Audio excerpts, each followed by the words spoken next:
Too old to babysit? That's what my daughter-in-law Jennifer told me to my face. After 30 years of raising children and a career in elementary education, suddenly I wasn't qualified to look after my own grandchildren. I swallowed that insult.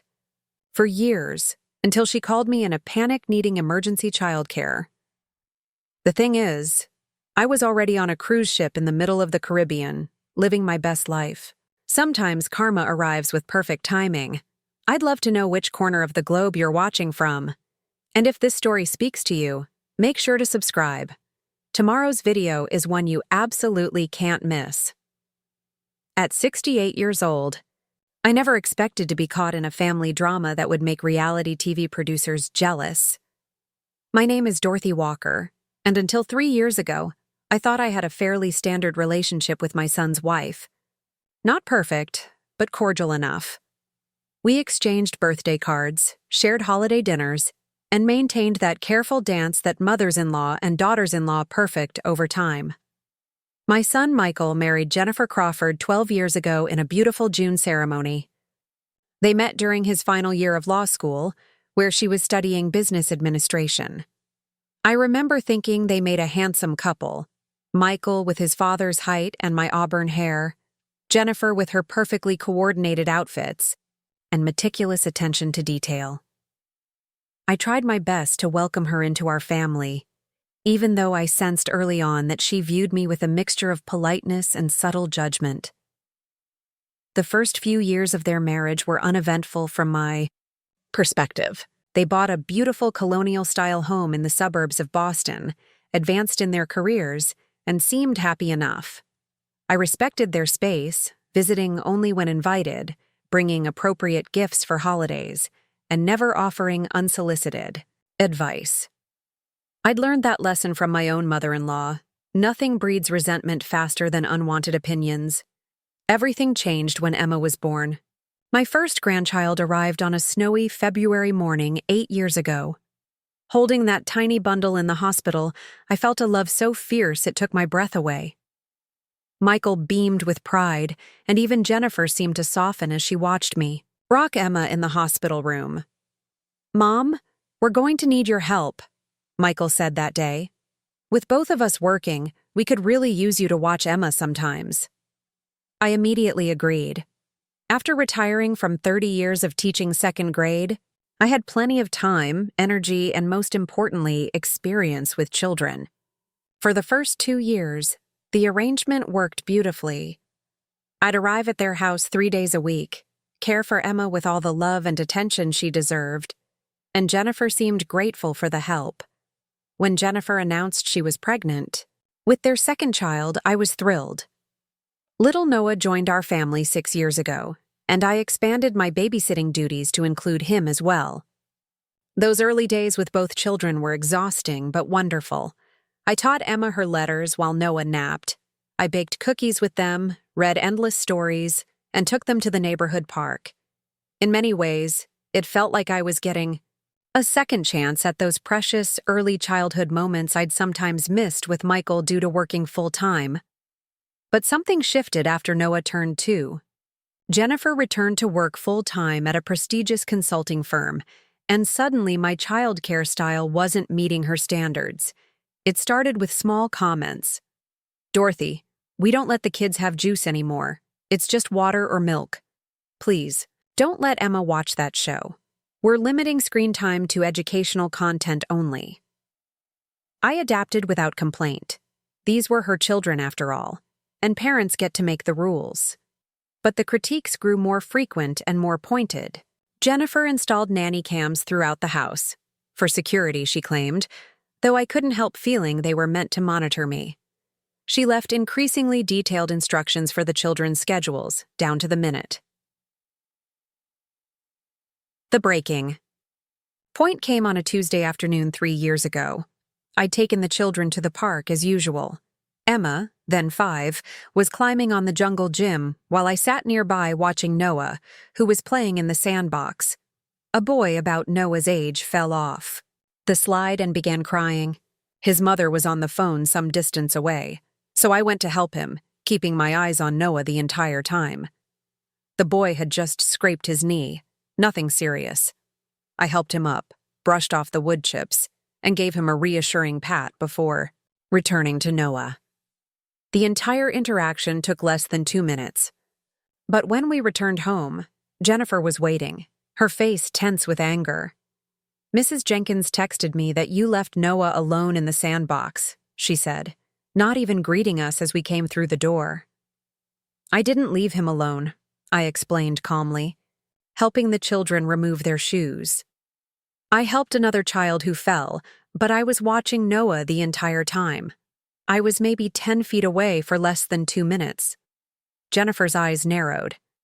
"That's still leaving him unattended. Do you have any idea what could happen in 2 minutes? He could have put sand in his mouth, choked, or wandered off." "Jennifer, I've been caring for children longer than you've been alive," I said, trying to keep my voice level. "Noah was perfectly safe." "That's exactly the problem," she snapped, lowering her voice so the children wouldn't hear. "You're too old to keep up with 2 active kids. Your reflexes aren't what they used to be. Your attention wanders. It's time we faced facts. We need to find other childcare arrangements." The word stung like a physical slap. Too old? I was 65, healthy, active, and had just retired from a career spent supervising rooms full of children. I had more experience than any 20-something nanny they might hire. "If that's how you feel," I said quietly, gathering my things, "then I won't impose my inadequate childcare skills on your children anymore." Michael called that evening, apologetic and uncomfortable. "Mom, Jennifer didn't mean it the way it sounded. She's just stressed about work." "She made herself perfectly clear, Michael. She thinks I'm too old and incompetent to watch my own grandchildren." No, that's not it at all," he insisted, but I could hear the lack of conviction in his voice. He was caught between his wife and his mother, and I wouldn't put him in that position. "It's fine," I said. "You two need to make decisions as parents. I respect that." The following week, Emma and Noah started at Bright Horizons Daycare. I was relegated to occasional Sunday visits, always supervised. The warm, close relationship I'd built with my grandchildren began to cool as I saw them less and less. Jennifer scheduled their activities for the times I suggested: visits, dance lessons, soccer practice, birthday parties. Somehow they were always busy when I was available. For months, I grieved that loss. I missed the small moments: Noah's delight when he learned a new word, Emma's proud smile when she mastered writing her name. I missed reading them stories and hearing about their days. Most of all, I missed feeling useful, needed, and connected to the next generation of my family. After a particularly lonely Christmas where I was invited for a brief gift exchange before they left for Jennifer's parents' house, I realized I needed to make changes. Sitting in my empty house surrounded by carefully wrapped presents I hadn't been able to give them, I made a decision. If I wasn't going to be an active grandmother, I would need to find a new purpose. The next morning, I called my travel agent. "Friend Patty Rogers. I want to book a cruise," I said. "Something adventurous." "Really?" Patty sounded surprised. In 30 years of friendship, I'd never expressed interest in cruising. "What brought this on?" "Let's just say I suddenly have a lot more free time on my hands. I booked a 14-day Panama Canal cruise for the following spring. Then I joined a local hiking club. I signed up for an art class I'd always been curious about. I volunteered at the library for their children's reading program. If I couldn't read to my own grandchildren, I'd share stories with others who appreciated it. As the months passed, my calendar filled with activities I'd never had time for before. I made new friends, developed new interests, and slowly built a life that didn't revolve around Michael's family. We still had our Sunday dinners occasionally, but I no longer structured my week around possible visits. I sent birthday and Christmas gifts, but stopped expecting thank you calls. I was cordial to Jennifer, but no longer tried to win her approval. The week before my cruise was set to depart, Michael and I met for coffee. It was rare for him to suggest meeting without Jennifer and the kids. and I could tell something was on his mind. "Mom, Jennifer's been offered a huge opportunity at work," he said after we'd settled with our drinks. "A 2-week training conference in Seattle. It would mean a big promotion if she does well." "That's wonderful for her," I said sincerely. Despite our differences, I didn't wish Jennifer ill. "The thing is," he continued, looking uncomfortable, "I'm in the middle of this massive case. I can't take time off, and the conference is during spring break, so the kids won't have school. We're struggling to figure out childcare." I took a slow sip of my coffee, letting the implication hang in the air between us. "I know it's a lot to ask," he finally said, "but would you consider watching them for 2 weeks? They're older now, more independent. Emma's in 2nd grade, and Noah's in kindergarten. They'd be in school most days, so it would just be afternoons and evenings." I set my cup down carefully. When exactly would this be? April 12th through the 26th. I couldn't help the small smile that formed. "I'm sorry, Michael. I'll be on a cruise during those exact dates. I booked it months ago." His face fell. "A cruise? You? Since when do you take cruises?" "Since I decided to start living my life for myself," I replied. "After I was deemed too old and incompetent to care for my grandchildren, I discovered I had time for other pursuits." Michael had the grace to look ashamed. "Mom, about that. Jennifer was just being overprotective. She knows you're perfectly capable."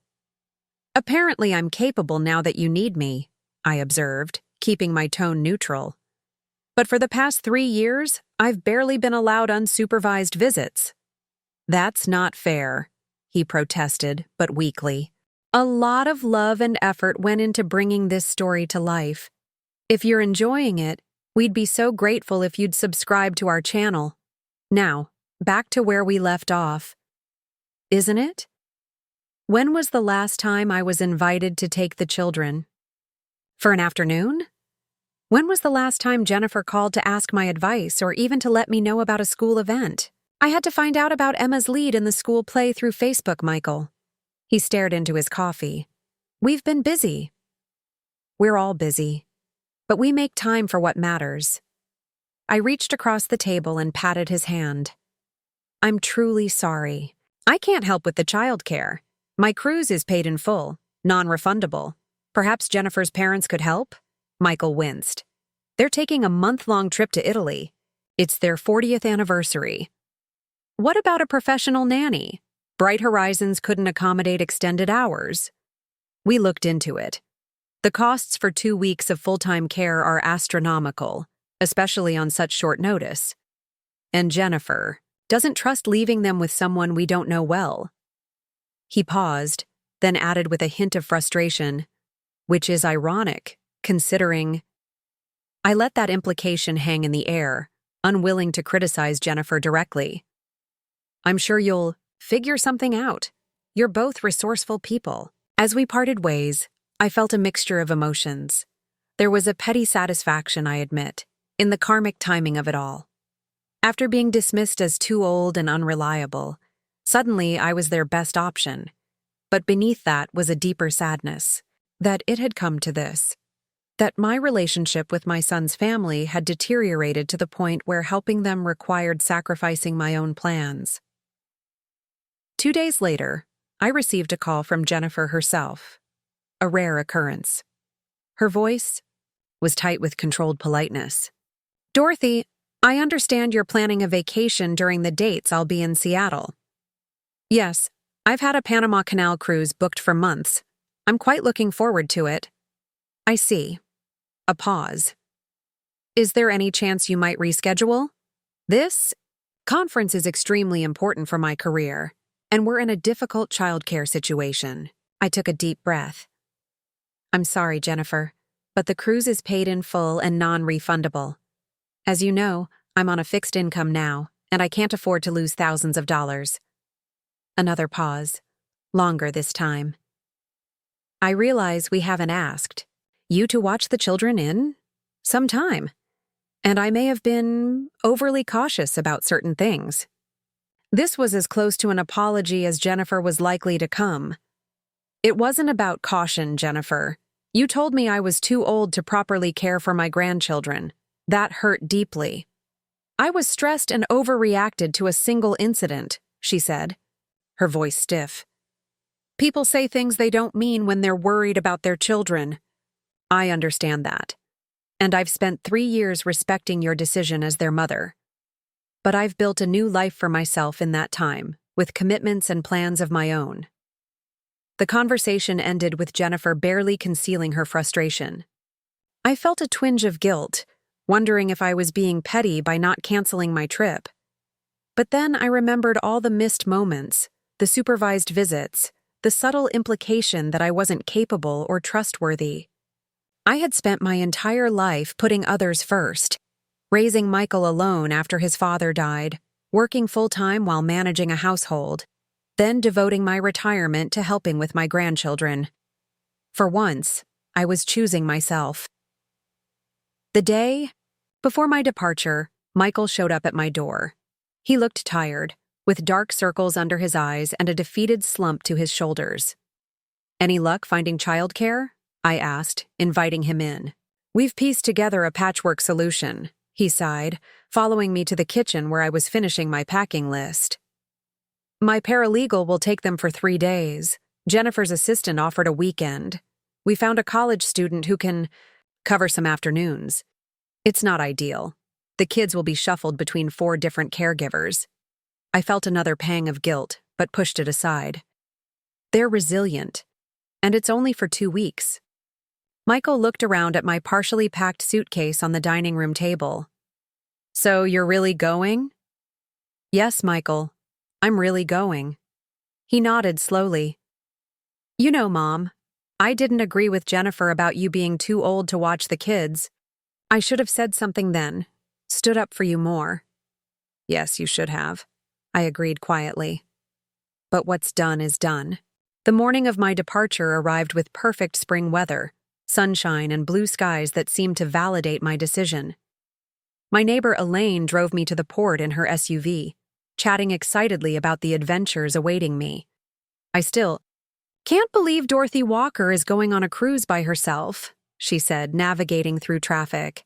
The woman who wouldn't join our book club because it meant being away from her grandkids one evening a month. People change, I replied, watching the cityscape give way to glimpses of the harbor. Sometimes they need a push. Well, I think it's fabulous, Elaine declared, and your son and his wife will manage just fine. It might even be good for them to see how much they've relied on you. I wasn't so sure about that. Despite my frustration with Jennifer, I worried about Emma and Noah being shuttled between different caregivers. Would they feel abandoned? Would they miss their routine? Michael had texted that morning, a final attempt to see if I might reconsider. I hadn't responded. At the cruise terminal, the enormity of what I was doing hit me. In my 68 years, I'd never traveled alone.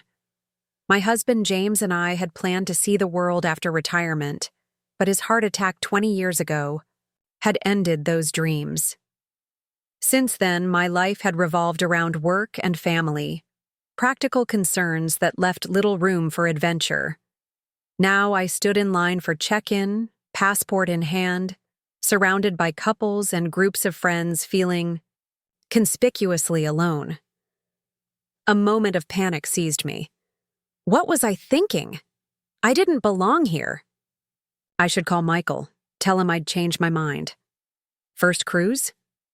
The question came from a gray-haired woman about my age, standing in line behind me. Is it that obvious? I asked with a nervous laugh. You have that deer-in-headlights look. I had on my first solo trip, she said, extending her hand. I'm Vivian Moretti. Dorothy Walker, I replied, shaking her hand. And yes, first cruise. First trip alone, actually. Well, you're in for a treat, Vivian said. The Panama Canal is spectacular. I've done this route twice before. Do you travel alone often? I couldn't keep the surprise from my voice. Ever since my divorce 10 years ago, she nodded. My kids kept expecting me to babysit the grandchildren while they traveled.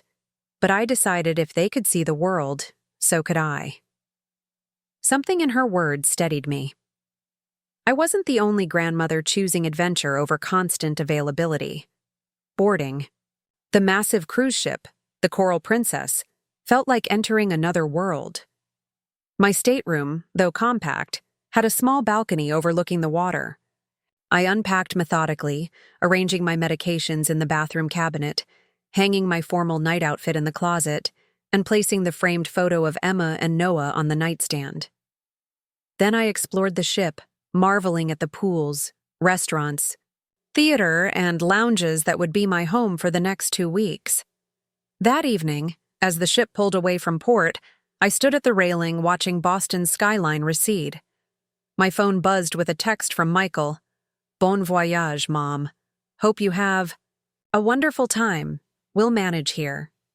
No guilt trip, no last-minute please, just good wishes." It eased something inside me. I switched my phone to airplane mode and turned to face the open ocean. The first few days at sea established a rhythm different from anything I'd known. Without children's schedules to accommodate or family demands, to meet, I was free to design each day according to my own interests. I joined a watercolor class in the mornings, attended lectures on the history of the Panama Canal in the afternoons, and dined with different people each evening, collecting stories from around the world. Vivian and I often met for coffee, comparing notes on the previous day's activities. Unlike my carefully coordinated relationship with Jennifer, friendship with Vivian came easily. She was direct, occasionally profane, and utterly unapologetic about prioritizing her own happiness. "The way I see it," she told me over breakfast, "on our 4th day at sea, we spent decades putting everyone else first. We've earned the right to be selfish now and then." My daughter-in-law would disagree, I said, spreading jam on my toast. "She seems to think grandparents exist solely to provide free childcare on demand." "Ah, the entitled daughter-in-law," Vivian nodded knowingly. "I have one of those too. Thinks her children are the center of the universe and everyone should revolve around their needs." "Jennifer isn't that bad," I found myself saying, surprising myself by defending her. "She's a good mother, just controlling, and I'm convinced I'm too decrepit to keep up with her children." "Until she needed you," Vivian pointed out. "Until she needed me," I agreed. By the time we reached the Panama Canal on the 6th day, I'd nearly forgotten about the situation at home. The engineering marvel of the canal system consumed my attention. Massive locks lifting our enormous ship like a toy in a bathtub. The lush green landscape of Panama on either side. The intricate dance of machinery and water that connected 2 oceans. I spent the entire day on deck, camera in hand, absorbing every detail. That evening, while the ship glided through the Pacific, I returned to my stateroom to find the message light blinking on my cabin phone.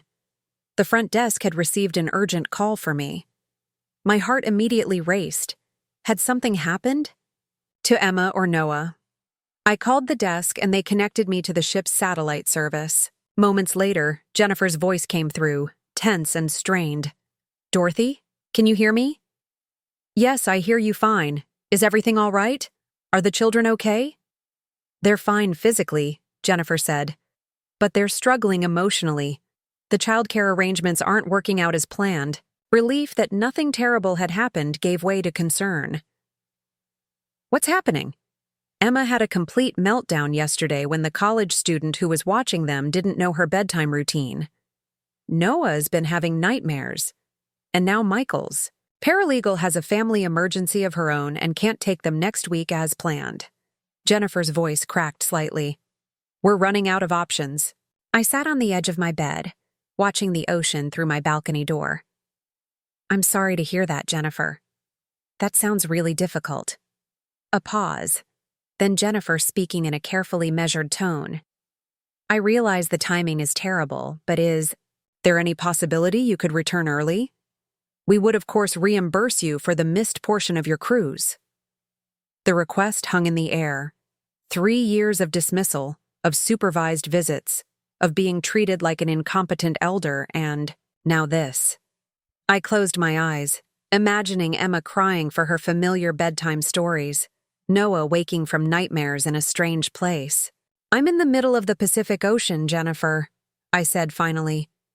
"Even if I wanted to leave, there's nowhere to disembark until we reach Costa Rica in 3 days."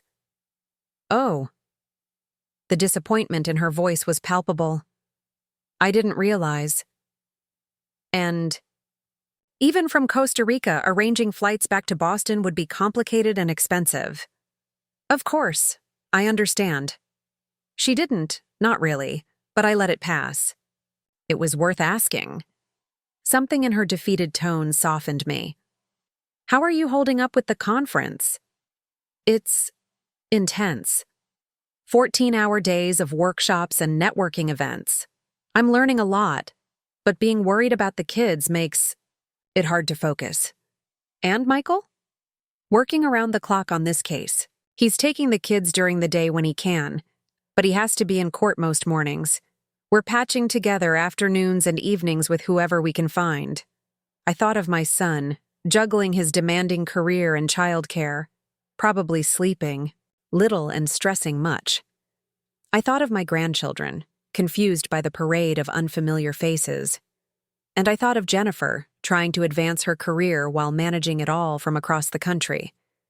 "Let me think about this," I said finally. "I'll call you back tomorrow."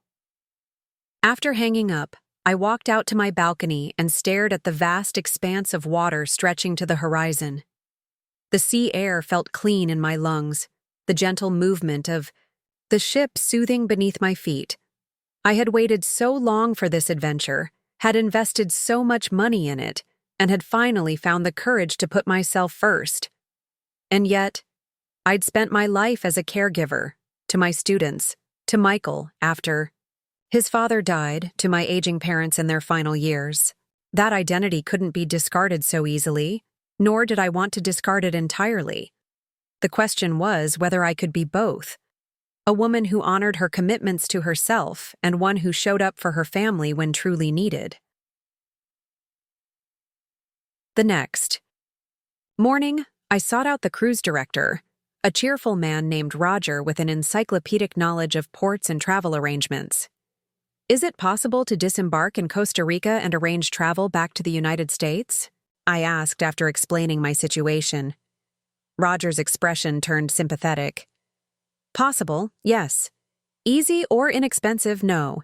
You'd need to handle customs in Costa Rica, find transportation to San Jose, book flights, likely with multiple connections, given the short notice, and arrange your luggage transfer. Plus, you'd forfeit the remaining portion of your cruise fare." "I see," I said, heart sinking at the logistical nightmare. "However," he continued, "there might be an alternative worth considering. We have excellent satellite internet packages that would allow you to video chat with your grandchildren daily. Many grandparents use this to stay connected during long voyages." I hadn't considered that option. "How reliable is the connection?" "Very good in most areas, though it might be spotty near certain coastlines. But you could schedule regular calls to give them something to look forward to each day." He leaned forward. "If I may offer an observation, sometimes children benefit more from knowing their grandmother is having an adventure they can share in, rather than sacrificing her joy for their temporary comfort." I thanked him and returned to my stateroom, considering his words. Growing up, I'd had a grandmother who never left her small town in Maine, who was always available but had few stories to tell. And I'd had a grandfather who sailed around Cape Horn in his youth and told tales that fired my imagination. Which legacy did I want to leave Emma and Noah? When I called Jennifer back, I had made my decision. "I've looked into leaving the ship early," I told her, "and it's not feasible from a practical standpoint. But I'd like to arrange video calls with the children every evening. I think hearing about my trip might give them something positive to focus on, and they'd know I'm thinking of them." Jennifer was silent for a moment. "That's actually a good idea. They've been asking about you. Emma especially wanted to know if you were seeing dolphins." "I saw a whole pod yesterday," I said, smiling at the memory. "I took videos I can share with them, They'd love that. Another pause. Dorothy, I owe you an apology. I've been rigid about how things should be done with the children. I convinced myself it was about their safety, but sometimes it was about control. The admission surprised me. We all want what's best for them. Yes, but I've been wrong about what that means sometimes. Watching you with them, you have an ease, a natural way. They respond to you differently than they do to me. For a long time, I was jealous of that. Her honesty disarmed me. Jennifer, you're their mother. That bond is irreplaceable. So is having a grandmother who loves them the way you do. She took a deep breath. When you get back, I'd like to start over. No more supervised visits, no more micromanaging. The children need you in their lives, not just for emergency childcare, but because of who you are to them. Tears pricked at my eyes as I looked out at the Pacific.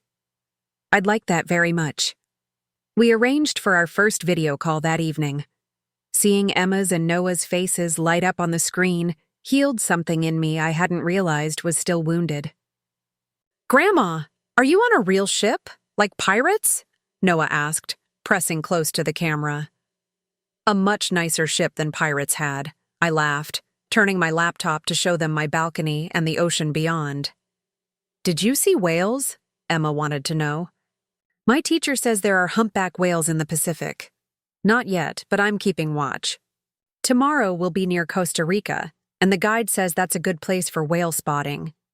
Their questions tumbled over each other about the food on the ship, the swimming pools, the other countries I would visit. I promised to take photos of anything interesting and share them in our next call. As our time drew to a close, Jennifer appeared in the frame. Okay, kids, time to get ready for bed. Say goodnight to Grandma. When are you coming home? Noah asked, his lower lip trembling. Slightly. In 10 more days, I told him. And I'm bringing presents from every country. And you'll tell us all about the animals you saw, Emma pressed. Every single one, I promised. We'll have a special dinner when I get back, and I'll share all my adventures. After they said goodnight and ran off to brush their teeth, Jennifer remained on screen. Thank you for this, she said quietly. They've been talking about your call all day. It's the most exciting I've seen them since this arrangement started. Thank you for suggesting it, I replied. It means a lot to stay connected with them. I meant what I said earlier, Dorothy. Things will be different when you return.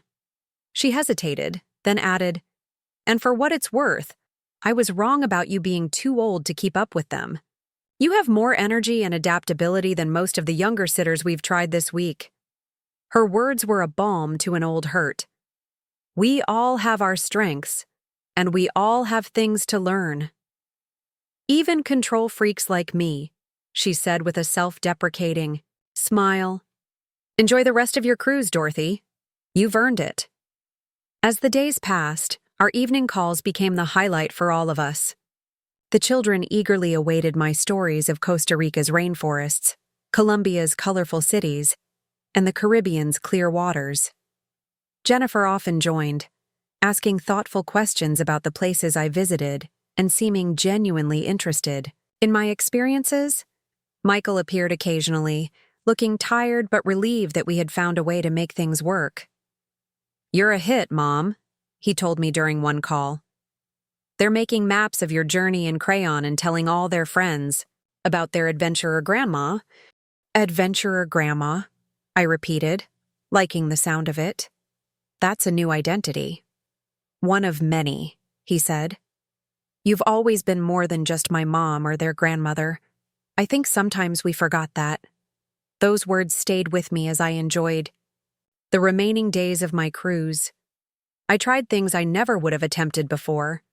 Snorkeling in Aruba, salsa dancing in Cartagena, even a zipline adventure in Jamaica. With each new experience, I felt myself expanding beyond the narrow confines of how others had defined me. On our final night at sea, Vivian and I shared a table at the farewell dinner. So you didn't abandon ship after all, she noted, raising her wine glass in salute.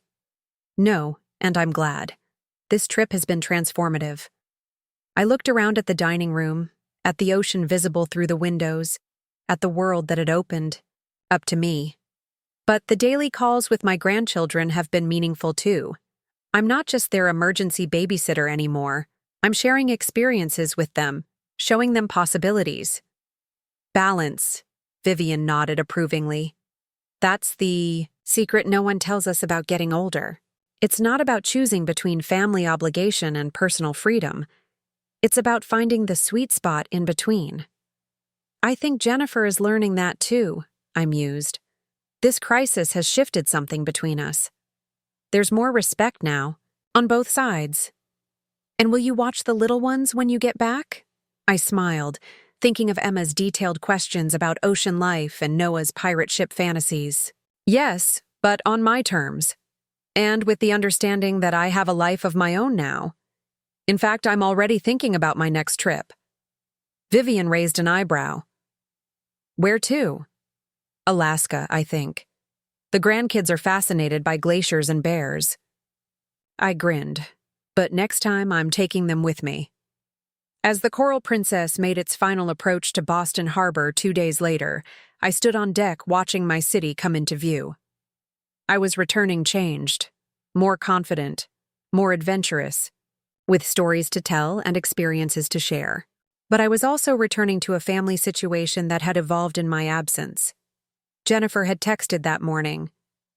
We'll be at the port to pick you up. The kids can't wait to see their adventurer grandma. The simple gesture, meeting me at the terminal rather than expecting me to find my own way home, spoke volumes about our new beginning. As did the title they had bestowed on me. Not just grandma, but adventurer grandma. A woman who went on cruises and saw the world, who had stories to tell and wisdom to share, who was valued for all that she was, not just for the childcare she could provide. As I disembarked, I spotted them immediately. Michael holding Noah on his shoulders, Jennifer with her arm around Emma, all of them waving enthusiastically. Emma held a hand-lettered sign. Welcome home, adventurer grandma. I waved back, my heart full. Sometimes being deemed too old is the push you need to prove just how much life you still have to live. And sometimes the best revenge isn't confrontation, but transformation, becoming so vibrantly, unapologetically yourself that others have no choice but to see you in a new light. The reunion at the cruise terminal was even warmer than I had anticipated. Emma broke away from Jennifer and ran straight into my arms, nearly knocking me off balance with the force of her enthusiasm. Grandma, did you bring a shell from every beach like you promised? She asked, her eyes bright with excitement. I did, I confirmed, patting my carry-on bag, and photos of that sea turtle family we talked about. Noah wiggled down from Michael's shoulders and joined his sister in hugging me. Did you fight any pirates? He whispered, still fixated on the swashbuckling tales I'd spun during our video calls. No pirates, I laughed, but I did see a shark while snorkeling. His eyes widened to perfect circles. A real shark? Did it try to eat you? It was a nurse shark. They're quite gentle. More interested in the coral reef than in grandmothers. Michael stepped forward next, enfolding me in a bear hug that felt like coming home. Welcome back, Mom. You look different. Good or bad? I asked, smoothing my wind-tousled hair. Good difference, he said decisively. Relaxed, happy. Jennifer stood slightly apart, watching our reunion with an unreadable expression. When our eyes met, she stepped forward and, to my complete surprise, hugged me as well. Thank you for the calls, she said quietly. They made all the difference. The drive home was filled with the children's chatter. They wanted to hear every detail of my trip again, in person this time. Emma had prepared a list of questions about marine wildlife, inspired by my dolphin videos. Noah had drawn pictures of what he imagined my cruise ship looked like, a charming hybrid of modern luxury liner and 18th-century galleon, complete with cannons along the side. As we turned onto my street, I felt a momentary pang. After 2 weeks of constant companionship and activity, my empty house seemed a bleak prospect. But when Michael pulled into my driveway, I noticed something unusual. Lights were on inside. "We took the liberty of preparing a little welcome home," Jennifer explained as I gave her a questioning look. "Hope you don't mind." Inside, my modest living room had been transformed.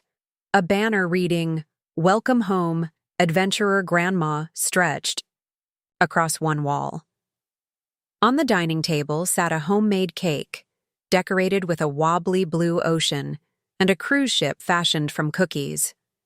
My heart swelled at the thoughtfulness of the gesture. "This is wonderful," I managed, emotion making my voice thick. "It was Jennifer's idea," Michael said, giving his wife an appreciative glance. "The kids helped with the decorations," she added, "and I hope you don't mind, but I stocked your refrigerator with some essentials so you wouldn't have to go to the grocery shop right away." That small kindness, so practical, so thoughtful, moved me deeply. It was exactly the sort of thing I would have done for someone else, but rarely had anyone done for me. "Thank you," I said simply. "All of you." After cake and an impromptu show and tell of my souvenirs, Michael checked his watch reluctantly. "We should get the kids home for bedtime. It's a school night." "Can't Grandma come with us?" Noah pleaded, chocolate frosting smudged on his cheek. "She can tell us more stories." "Grandma just got back from a long trip," Jennifer said gently. "She needs to rest." I was about to agree when I caught the disappointment in my grandchildren's faces. 2 weeks of daily video calls had rekindled our connection, and they weren't ready to let go yet. "Actually," I found myself saying, "I slept quite well on the ship. I'd be happy to come over for bedtime stories if that's all right with you both." Michael and Jennifer exchanged glances. "We'd love that," Jennifer said with surprising warmth. "In fact, why don't you pack an overnight bag? The guest room is made up, and it would give us more time together tomorrow." The invitation, spontaneous and genuine, felt like the final confirmation that something fundamental had shifted during my absence. That night, tucking Emma and Noah into their beds felt both familiar and new. I had done this countless times before, but never with such an awareness of its preciousness, its impermanence. As I read them stories of far-off places, enriched now with my own observations, I savored their rapt attention, their drowsy questions, the weight of Noah's head against my shoulder as he finally succumbed to sleep. After the children were settled, I joined Michael and Jennifer in their living room. An awkward silence fell as we confronted the reality of our new dynamic, without the buffer of excited children. "Would you like some tea?" Jennifer offered. "I have that chamomile blend you like." The fact that she remembered my preference for chamomile in the evening, a small detail from years ago, touched me. That would be lovely. While she busied herself in the kitchen, Michael leaned forward, elbows on his knees. "You really did have a good time, didn't you?" "I did," I confirmed. "Better than I expected. The world is so much bigger and more interesting than I remembered." "I'm glad." He hesitated, then added, "I was worried when you first booked it. Not just about childcare, but about you being alone." I wasn't alone for long, I told him, thinking of Vivian and the other friends I'd made. Turns out there are quite a few adventurous grandmothers out there. Jennifer returned with 3 mugs of tea, setting mine down with a coaster, another small consideration I wouldn't have expected before. "We owe you an apology," she said, settling into the armchair across from me. "Both of us, Jennifer," Michael began, but she cut him off with a gentle gesture. "No, we need to say this." She took a deep breath. 3 years ago, I made a snap judgment based on one incident. I decided you were too old to keep up with the children, and instead of discussing it rationally, I just dismissed you. And I let her," Michael added quietly. I knew it was wrong, but I took the path of least resistance. I cradled my mug, letting its warmth seep into my hands. It hurt, I acknowledged. After a lifetime of caring for children, both as a mother and a teacher, to be told I wasn't capable anymore struck at the core of my identity. Jennifer nodded, her expression contrite. I see that now. And I was wrong. What I labeled as being too old was actually just a different approach than mine. You gave the children space to explore, to make small mistakes, to learn independence. I was so focused on controlling every variable that I missed the value in that. We all bring different strengths to parenting, I offered. Your attention to detail, your planning, those things matter too. But they're not everything, she said. These past 2 weeks have been educational. Between work demands and childcare juggling, I've had to let go of controlling every aspect of the kids' routines. And guess what? The world didn't end when Emma had ice cream on a Tuesday or Noah wore mismatched socks to school. Michael chuckled. The college student who watched them let them build a fort in the living room and sleep in it. I was sure Jennifer would have a fit, but they had the time of their lives, Jennifer finished. And I realized I've been so focused on raising perfect children that I've sometimes forgotten to let them be children at all. The admission, so contrary to the Jennifer I thought I knew, left me momentarily speechless. Your calls with them were a revelation, she continued. The way you engaged their curiosity, encouraged their questions. You weren't just entertaining them, you were expanding their world. That's what grandparents are supposed to do. Offer a different perspective, share wisdom from a life well lived. I've been thinking about that a lot, I said. About what I want my relationship with Emma and Noah to be.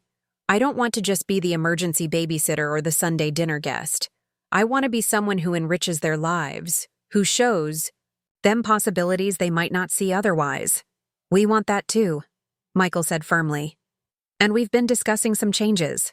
Jennifer nodded. Starting next month, we'd like you to have the kids 1 weekend a month.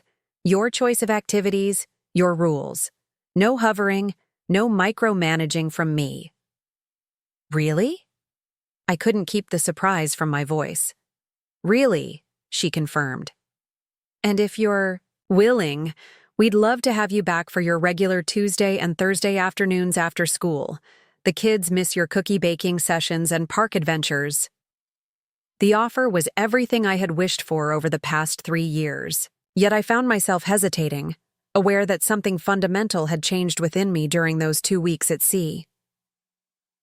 I'd love to spend those times with the children, I said carefully. But I also want to maintain some of the new activities I've started. My painting class is on Thursdays, and the hiking group meets 1 Saturday a month. I half expected Jennifer to bristle at my conditions, to remind me that family should come first. Instead, she nodded thoughtfully. That makes perfect sense. We can work around your schedule, maybe Mondays and Wednesdays instead, and a different weekend for the overnight visits. She smiled slightly. After all, adventurer grandma needs time for her adventures. The nickname, first bestowed by the children but now adopted by Jennifer, symbolized our new understanding. I wasn't just grandma anymore, defined solely by my relation to her children. I was a woman with my own identity, interests, and experiences to share. I'd like that arrangement very much, I agreed. As I settled into the guest room that night, I felt a sense of peace that had eluded me for years, not just because of the reconciliation with Jennifer and Michael, but because I had finally found a balance between family connection and personal fulfillment.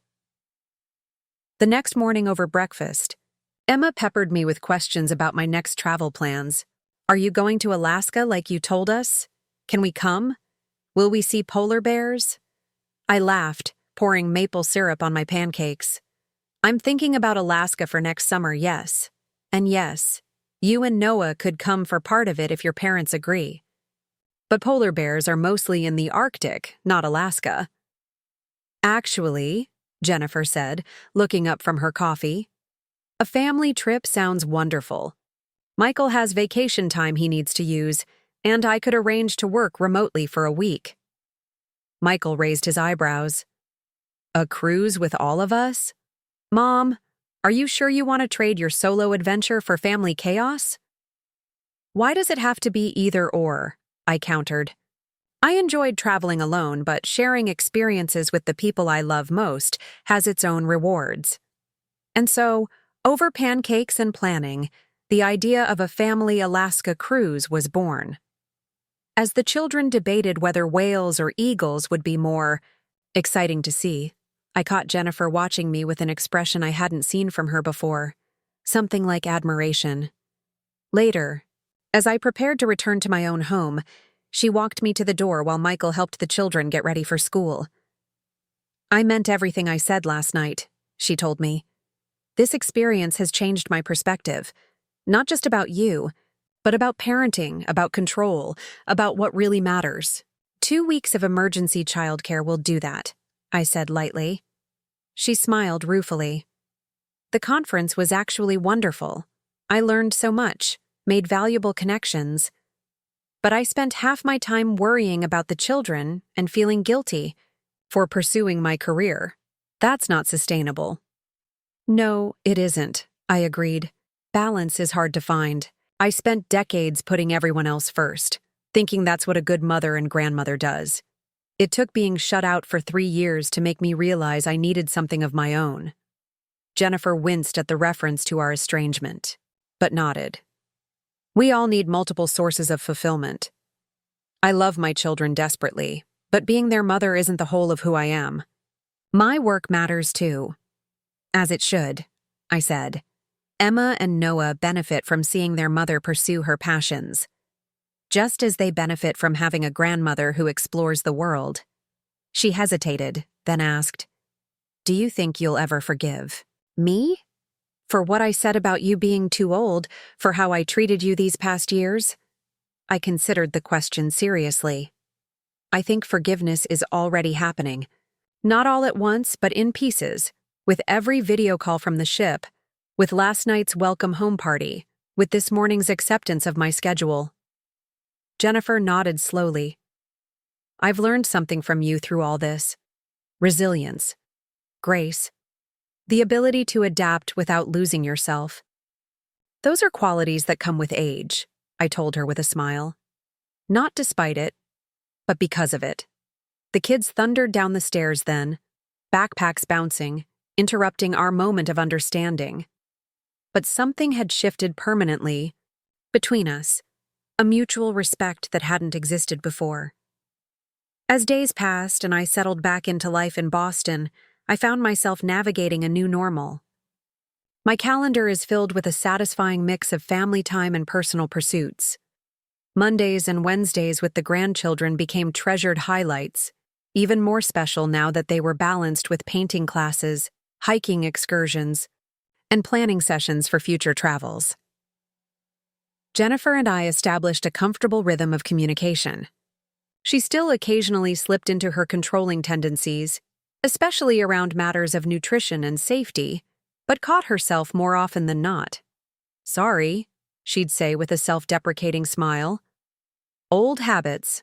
I, too, made efforts to respect her parental boundaries, consulting on bigger decisions while feeling free to exercise my own judgment in daily activities.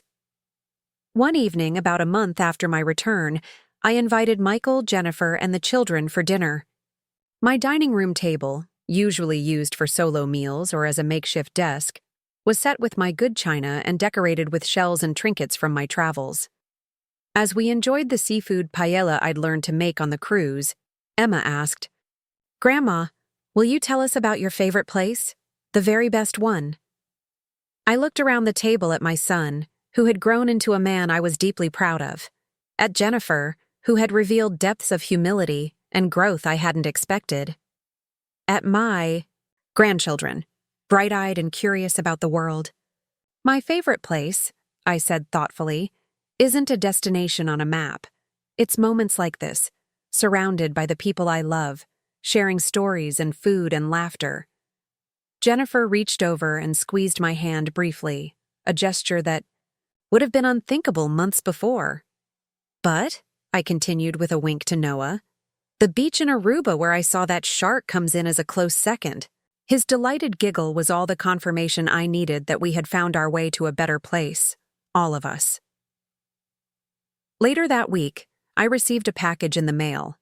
Inside was a framed photo of the 5 of us at the cruise terminal on the day of my return, all smiling beneath Emma's hand-lettered, "Welcome home, adventurer grandma" sign. With it was a note in Jennifer's precise handwriting. "Thank you for teaching us that it's never too late to redefine relationships, to find adventure, or to see each other in a new light. We're looking forward to Alaska and whatever other journeys lie ahead. With gratitude and love, Jennifer." I placed the photo on my mantel, next to the travel brochures I'd been collecting and the watercolor seascape I'd painted during my cruise. The juxtaposition seemed right, evidence of my expanding world alongside the family ties that had deepened rather than diminished as a result. Being deemed too old had turned out to be an unexpected gift, pushing me to discover parts of myself long neglected, allowing me to return to my family as a more complete person. And Jennifer's moment of crisis had given her the chance to see beyond her own rigid expectations, to value what I could offer her children precisely because of my decades of experience. As spring turned to summer, I found myself increasingly occupied with planning our family Alaska cruise. Emma and Noah came over weekly to research wildlife and landmarks, creating elaborate illustrated journals in anticipation of what we might see. Jennifer consulted me on practical travel arrangements, acknowledging my newfound expertise. And Michael marveled at the transformation in all of us. "Who would have thought," he commented one evening as we pored over cruise itineraries, "that you going away would be what brought us all closer together?" "Sometimes distance provides perspective," I replied. "For all of us." The greatest change, perhaps, was in how I viewed myself. No longer defined primarily as someone's mother or grandmother, no longer measured by my usefulness as a babysitter. I had become Dorothy Walker, adventurer and storyteller, painter and hiker, wisdom keeper and memory maker, a woman whose age added to her value rather than diminishing it. And when the inevitable challenges arose, a disagreement with Jennifer over the children's schedules, Michael's occasional obliviousness to family dynamics, the logistical puzzles of blending my independent life with family responsibilities, I approached them with new confidence. I had navigated the Panama Canal after all. Family waters, while sometimes turbulent, were equally navigable with patience and perspective.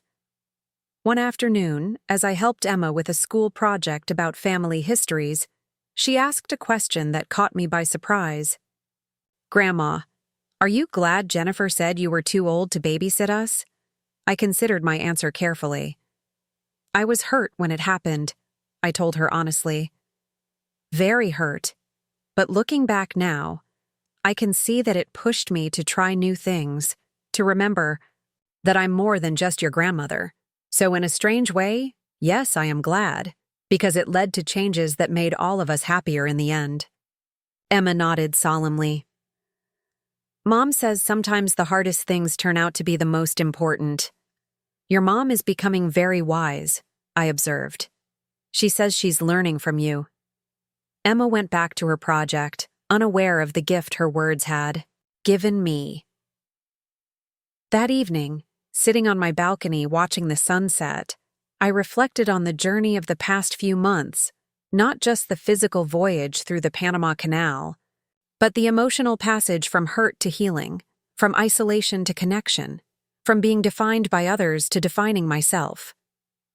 When Jennifer had declared me too old to babysit, she had unwittingly set me on a path to proving that being older didn't mean being less capable. It meant having a wealth of experience, wisdom, and perspective to share. And when she had needed emergency childcare while I was on my cruise, the universe had delivered a perfect moment of karmic timing that ultimately benefited us all. My phone buzzed with a text from Vivian. "Alaska planning going well?" Remember, you're not just going for the grandkids. Make sure there's adventure in it for you, too. I smiled and texted back, "Don't worry. This adventurer grandma has learned to navigate family waters without losing sight of her own horizon. And that perhaps was the most valuable lesson of all." 6 months after my Panama Canal cruise, life had settled into a new rhythm that felt both familiar and refreshingly different. My relationship with Jennifer had evolved from tense politeness to genuine friendship, built on mutual respect rather than merely tolerating each other for Michael and the children's sake. The Alaska cruise was now fully booked for the following: summer, a 10-day journey through the Inside Passage with stops at Juneau, Skagway, and Glacier Bay. Emma and Noah had covered their bedroom walls with pictures of humpback whales, bald eagles, and grizzly bears, their excitement building with each passing month. One crisp October morning, as I was preparing for my Monday afternoon with the grandchildren, my phone rang. Jennifer's name flashed on the screen. "Dorothy? I hate to ask this, but I have a situation." Her voice held that carefully controlled tone she used when trying not to seem stressed. "The school just called. Noah has a fever, and they need someone to pick him up. I'm in the middle of a critical client presentation, and Michael is in court all day." "Of course I'll get him," I said immediately, already reaching for my car keys. "Should I take him to your house or mine?" "Yours might be better," Jennifer said, relief evident in her voice. "Our housekeeper is deep cleaning today, and the noise might bother him if he's not feeling well." "I'll make up the guest room and stop for some children's Tylenol on the way," I assured her. "Don't worry about anything." "Thank you. I can't tell you how much I appreciate this." She paused, then added, "I'll try to wrap up early, but it might be evening before I can get there. Take whatever time you need," I told her. "Noah and I will be fine." As I drove to the elementary school, I reflected on how different this scenario was from 3 years ago. Instead of Jennifer questioning my capabilities or micromanaging from afar, she now trusted me implicitly with her sick child. And instead of feeling resentful about the last-minute request, I was simply happy to be needed, to be the one they called when help was required. Noah was waiting in the nurse's office, his normally energetic demeanor subdued by fever. His forehead felt hot under my palm as I signed the release forms. "Grandma," he said groggily, leaning against me. "My head hurts." "I know, sweetheart. We're going to my house where it's quiet, and you can rest." I helped him into his jacket, noting how he didn't protest being babied, a sure sign he was truly under the weather. At home, I settled Noah in the guest room that had gradually evolved into a proper grandchild's room, with colorful bedding, a small bookshelf filled with favorites, and a nightlight shaped like a sea turtle, a souvenir from my cruise. He fell asleep almost immediately after taking the children's Tylenol, his flushed cheek pressed against the cool pillowcase. I sat beside him for a while, watching the gentle rise and fall of his chest, marveling at how fiercely I loved this small human. In some ways, being a grandmother was even more precious than being a mother. With Michael, I'd been young, overwhelmed, constantly worried about doing the right thing. With Emma and Noah, I could bring the wisdom of experience along with a perspective that valued the moment more fully. Noah slept for several hours while I moved quietly around the house, preparing chicken soup from scratch and setting up activities for when he woke. Jennifer texted periodically for updates, and I sent her reassuring messages along with a photo of Noah sleeping peacefully. Late in the afternoon, he awoke, groggy but with a cooler forehead and brighter eyes. "Feeling better?" I asked, helping him sit up against the pillows. He nodded. "A little thirsty." I brought him apple juice in his special cup, another artifact from the growing collection of grandchildren's items that had taken up residence in my home. "Where's Mommy?" he asked after draining half the juice. "She had an important meeting today, but she'll come as soon as she can." I sat on the edge of the bed. "In the meantime, would you like some soup? Or maybe a story?" "A story first," he decided. One of your adventure stories. Since the cruise, I'd taken to telling the children embellished tales of my travels, mixed with elements of classic adventure stories I remembered from my teaching days. Noah especially loved hearing about the pirates I'd supposedly encountered in the Caribbean, actually just a colorful festival parade in Cartagena, or the hidden treasure I'd discovered in Costa Rica, a particularly beautiful waterfall off the tourist path. How about the story of the whale that followed our ship for 3 days? I suggested, knowing it was one of his favorites. He shook his head. Tell me a new one, about Alaska. But we haven't been to Alaska yet, I reminded him. Pretend, he insisted with the imperious certainty of a 6-year-old, that his grandmother could conjure magic on demand. So I spun a tale about kayaking among icebergs, discovering a baby seal stranded on the ice, and helping it find its mother through treacherous waters. Noah's eyes grew heavy again toward the end of the story, but he fought sleep with determination. Will we really see seals in Alaska? He asked drowsily. I promise we'll look for them, I assured him. Now rest a little more. The soup will be ready when you wake up. By early evening, Noah's fever had broken completely. He sat at my kitchen, table in pajamas, carefully spooning chicken soup into his mouth and describing in elaborate detail all the animals he hoped to see in Alaska. Emma wants to see eagles the most, he informed me, but I want to see bears catching salmon. Do you think we'll see that, Grandma? It's possible, I said. The salmon run at certain times of the year, and if we're lucky with our timing. The sound of the front door opening interrupted our conversation. Jennifer appeared in the kitchen doorway, looking tired but relieved to find Noah alert and eating. How's my brave boy? She asked, crossing to kiss the top of his head. All better, he declared. Grandma made magic soup and told me an Alaska story with baby seals in it. Jennifer smiled at me over his head. Magic soup, huh? Your grandmother has many talents. Are you staying for dinner? I asked her. There's plenty of soup, and I made a loaf of that crusty bread you like. That sounds wonderful, actually. She sank into a chair. This day has been nonstop chaos. While Noah finished his soup, Jennifer described her client presentation, a major proposal her firm had been working on for months. As she talked, her professional demeanor gave way to genuine excitement about the project, her hands gesturing animatedly to illustrate key points. I found myself truly interested, asking questions about market projections and competitor analysis. There had been a time when I would have politely nodded through such a conversation, not believing I had anything to contribute. But my world had expanded in recent months. I'd met business professionals on my cruise, discussed economics with Vivian, who had a background in international finance, and started reading the business section of the newspaper with new attention. You know, Jennifer said, looking surprised, those are actually insightful questions. Have you been studying business strategy? Just observing and listening, I replied. But I was thinking, your approach sounds similar to what a woman I met on the cruise described about her company's expansion into South American markets. Jennifer leaned forward, intrigued. Really? What kind of challenges did they face? Our conversation continued through dinner and cleanup, with Noah contentedly drawing at the table beside us. It struck me that this was the first time Jennifer and I had engaged in a discussion that wasn't directly about the children or family logistics. We were connecting as individuals with minds and interests of our own, another small but significant shift in our relationship.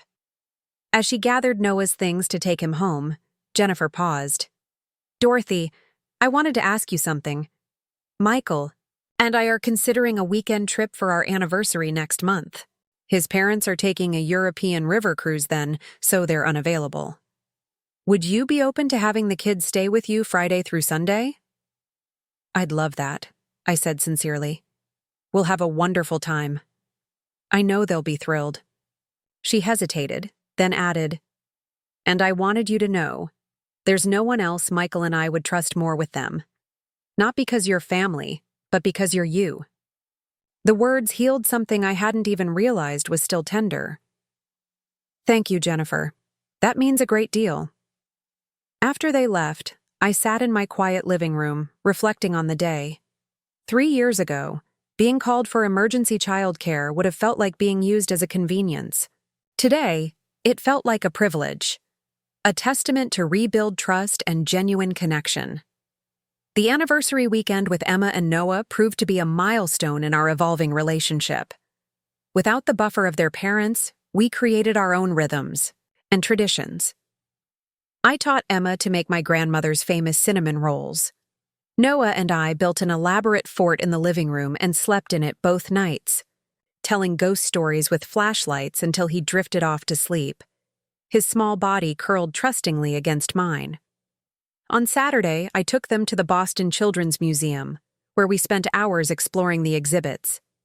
Emma, at 8, was reaching that age where educational experiences could capture her imagination if presented correctly. She particularly loved the Japanese house display, asking thoughtful questions about cultural differences and writing observations in the journal she'd started keeping. Noah raced from exhibit to exhibit with boundless energy, his earlier illness completely forgotten.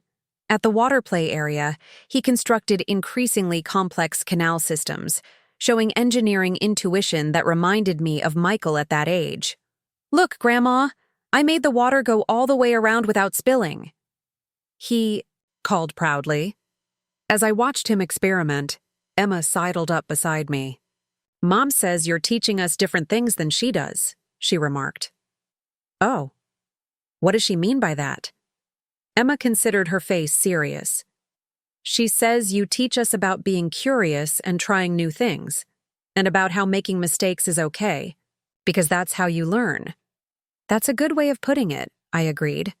"Your mom teaches you important things too, like organization and planning ahead. She says she's learning from you about not worrying so much about everything being perfect." Emma looked at me solemnly. "She told Dad that watching you with us makes her realize she needs to chill out sometimes." I stifled a laugh at hearing Jennifer's voice through Emma's precise repetition.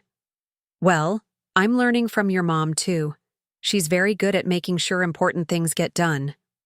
"I like having both ways," Emma decided. "It's like having different colors to paint with." More interesting. Her insight struck me as remarkably perceptive for an 8-year-old. "That's exactly right, sweetheart. Different perspectives make life richer for everyone." When Michael and Jennifer returned Sunday evening, looking refreshed and reconnected, the children regaled them with stories of our weekend adventures. I watched Jennifer's face as Noah excitedly described our fort building and ghost stories, searching for any sign of disapproval about deviation from normal routines or bedtimes. Instead, she smiled and asked, "Was it scary sleeping in a fort?" "No way," Noah declared. "Grandma was there and she's not scared of anything. She faced a shark, remember?" Jennifer caught my eye over his head, and we shared a moment of amused understanding. The shark encounter had grown more dramatic with each retelling, evolving. From a distant nurse shark sighting to a near-death experience worthy of a National Geographic special. "Your grandmother is pretty brave," she agreed, giving me a warm smile. The pattern of our lives continued to evolve over the following months. My regular afternoons with the grandchildren remained the cornerstone of our relationship. But now, there were occasional weekend stays, impromptu dinner invitations, and joint family outings that would have been unimaginable during the years of tension. Jennifer and I developed a friendship independent of Michael, sometimes meeting for coffee, to discuss books or share perspectives on current events. She gave me insights into contemporary child-raising philosophies. I offered the long view that came with decades of teaching and parenting experience. We didn't always agree, but we had learned to value the dialogue itself. As winter turns to spring, plans for our Alaska cruise dominated family conversations. I found myself in the unexpected position of expedition leader, researching shore excursions and onboard activities that would appeal to both adults and children. "You've become quite the cruise expert," Michael commented one evening as we compared cabin options online. Hard to believe this is the same mom who used to get nervous driving to New Hampshire. People can surprise you, I replied, thinking of how much I'd surprised myself. Especially when they're pushed outside their comfort zones. In April, an envelope arrived containing my cruise line loyalty card, silver status, earned after my Panama Canal journey. It was a small thing, just a piece of plastic with my name printed on it, but it represented so much more. Adventure. Embraced, independence claimed, a new identity forged. I showed it to Emma and Noah when they visited that afternoon. What does silver status mean? Emma wanted to know. It means I get certain perks on future cruises, priority boarding, special events, that sort of thing. Because you're an experienced traveler now, she said approvingly. That's right. And if we take enough cruises together, maybe you'll earn your own card someday. Noah examined the card carefully. When I grow up, I want to go on lots of adventures. Like you, Grandma. Mom says you're never too old to try new things. Your mom is absolutely right about that, I said, touched that Jennifer was reinforcing this message. Later that week, Jennifer called with an unexpected invitation. My women's leadership group is hosting a panel discussion on reinvention and second acts in life. Given everything you've experienced this past year, I thought you might be interested in attending as my guest. Me? I was surprised. I'm hardly a business leader. The theme isn't just about career reinvention, she explained. It's about transforming your life at any stage. Several of the panelists are women who made significant life changes after retirement or major life events.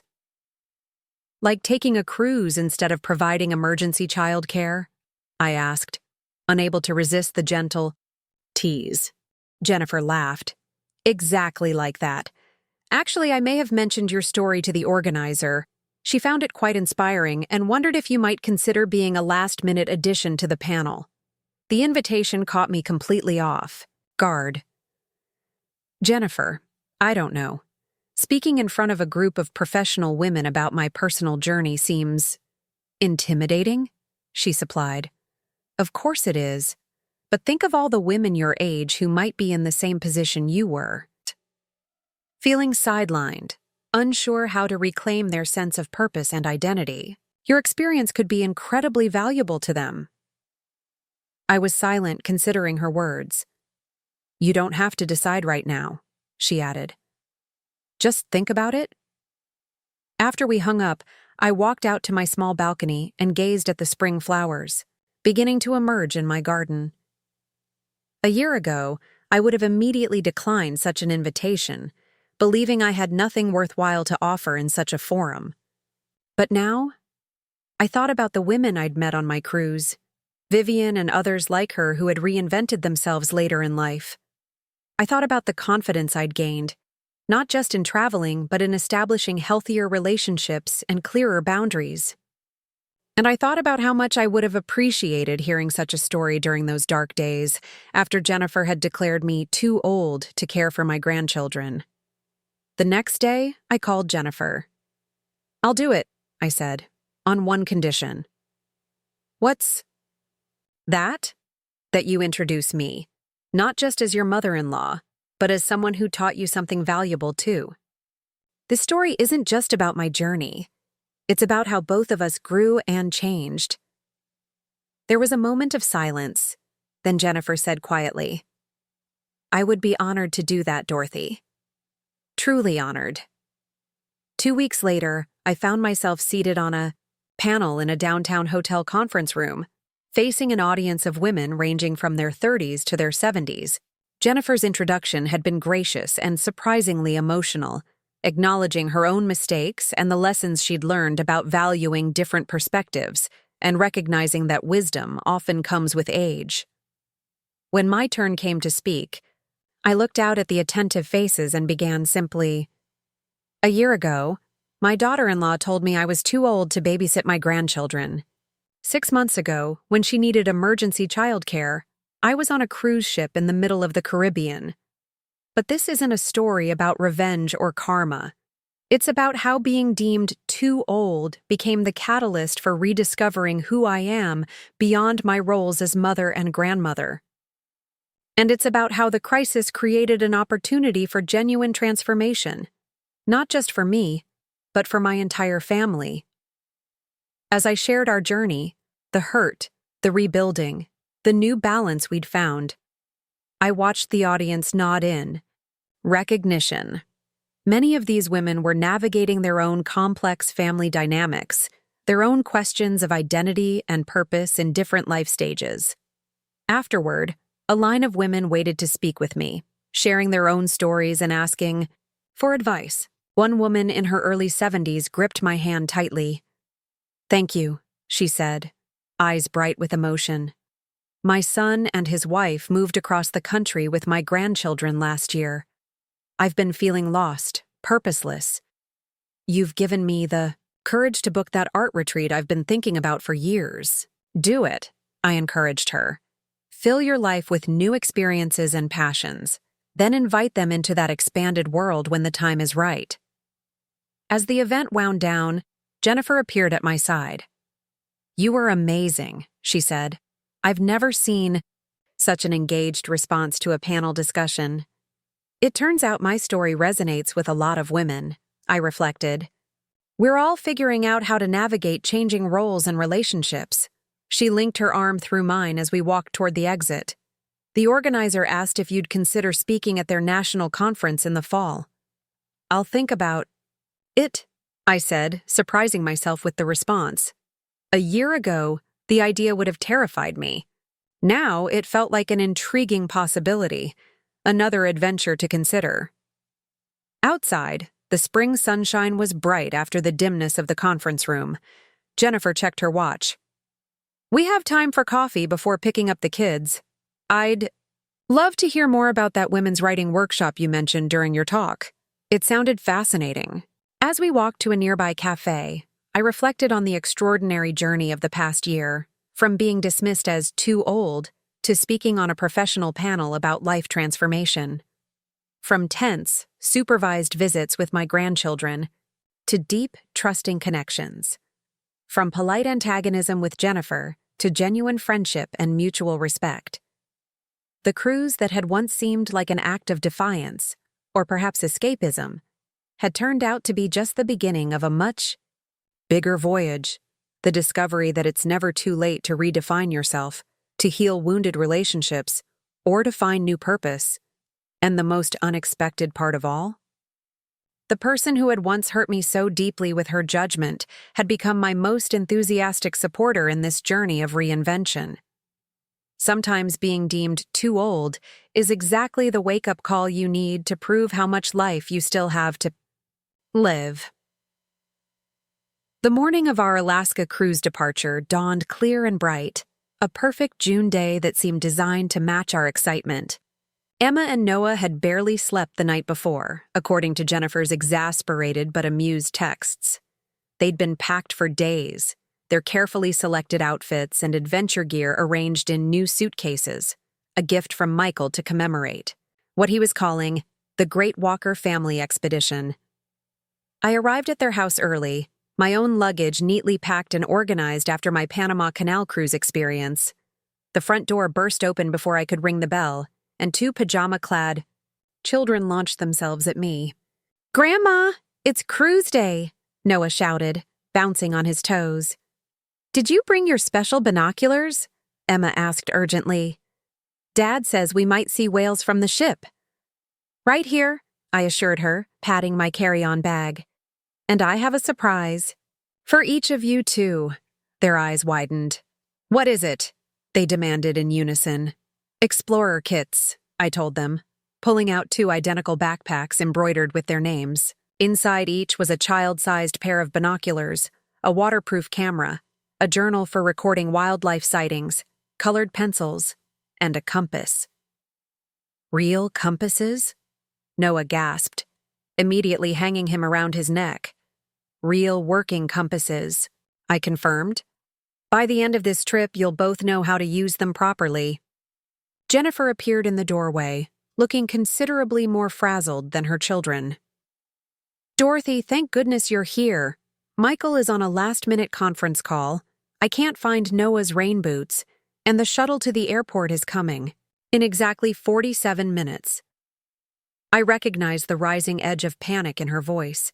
The old Jennifer emerging under stress, the one who needed every detail perfectly controlled.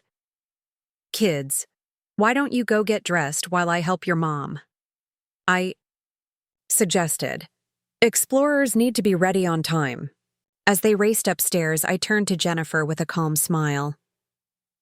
"The rain boots are probably fine to leave behind. The ship will have covered areas, and we can buy inexpensive ones in port if needed. Let me help you with the final packing while Michael finishes his call." Relief washed over her face. "You're right. I'm overthinking again, aren't I?" "Just a little," I said gently.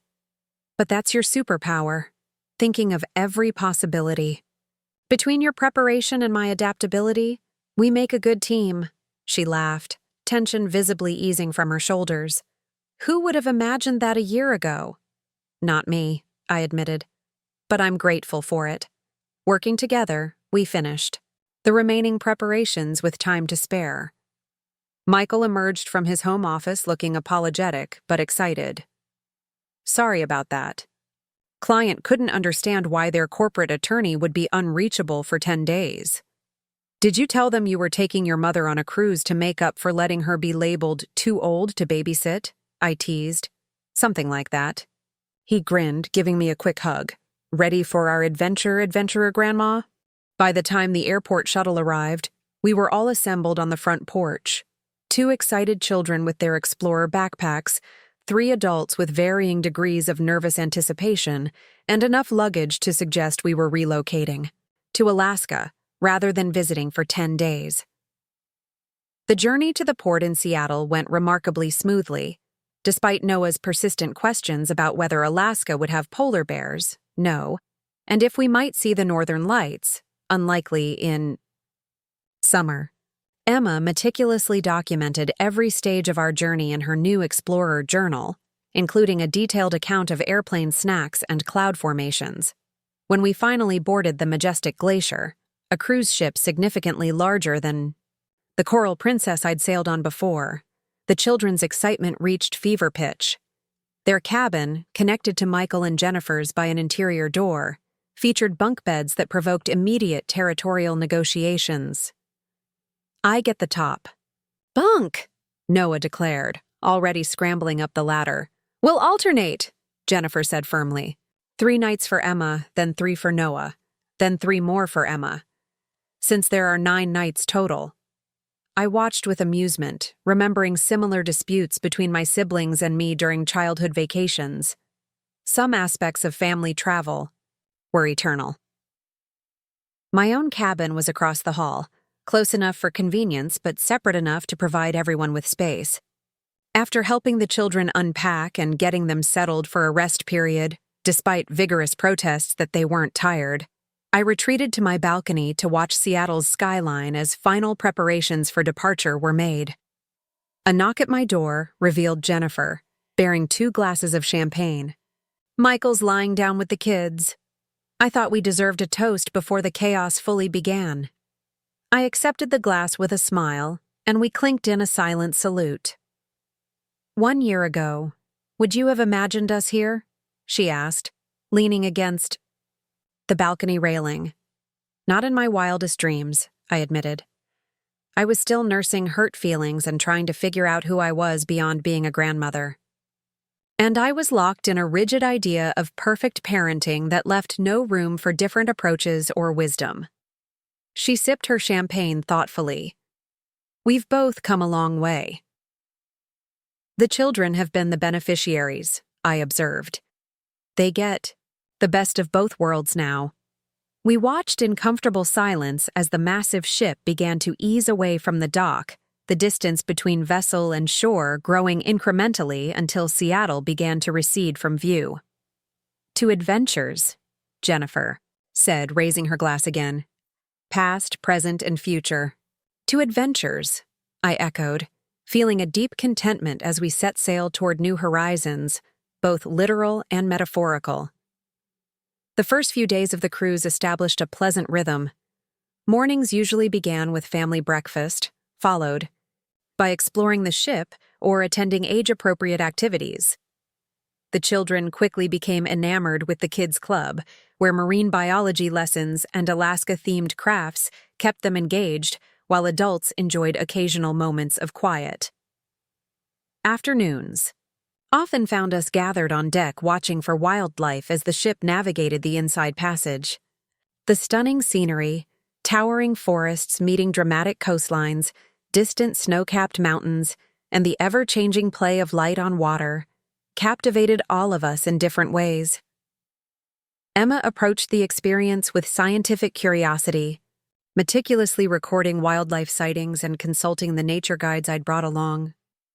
Noah absorbed the adventure through imagination, transforming our journey into elaborate stories where he was variously an explorer, a ship's captain, or a wildlife photographer on a secret mission.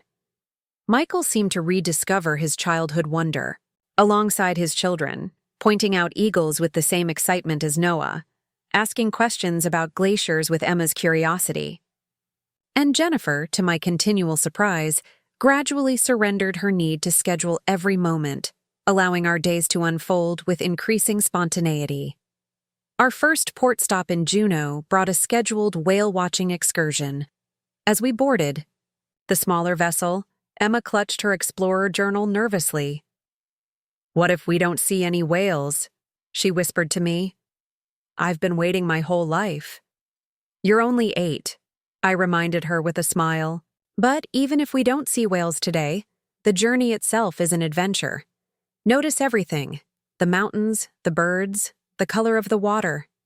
She nodded seriously, opening her journal to a fresh page. We hadn't been out 20 minutes when the naturalist guide called out, "Humpback at 2 o'clock." Everyone rushed to the starboard side, cameras ready. The collective gasp when the massive creature breached the surface, water cascading off its massive form, transcended age and experience. Even Jennifer, usually reserved in her reactions, let out a delighted cry. "Did you see that?" Noah shouted, bouncing with excitement. "It was bigger than our whole house." For the next hour, we were treated to an extraordinary display as a pod of humpbacks fed in the nutrient-rich waters. The magnificent creatures surfaced repeatedly, sometimes revealing their distinctive flukes, occasionally executing partial breaches that sent sprays of water skyward.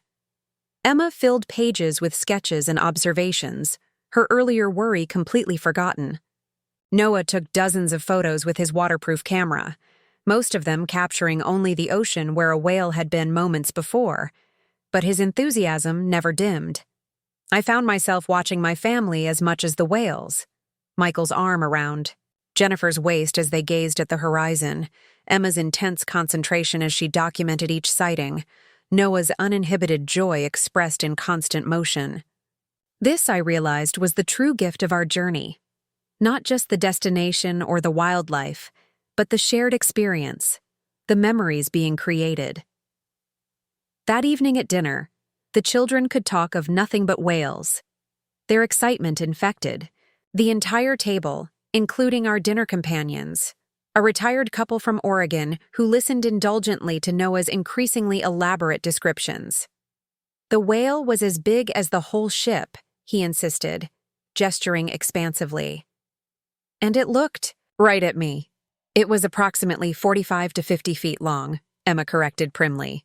The naturalist said it was a mature female. Jennifer caught my eye across the table, and we shared a smile of understanding. The day had been a perfect blend of her planned excursion and my encouragement to embrace the unexpected, structure, and spontaneity working in harmony.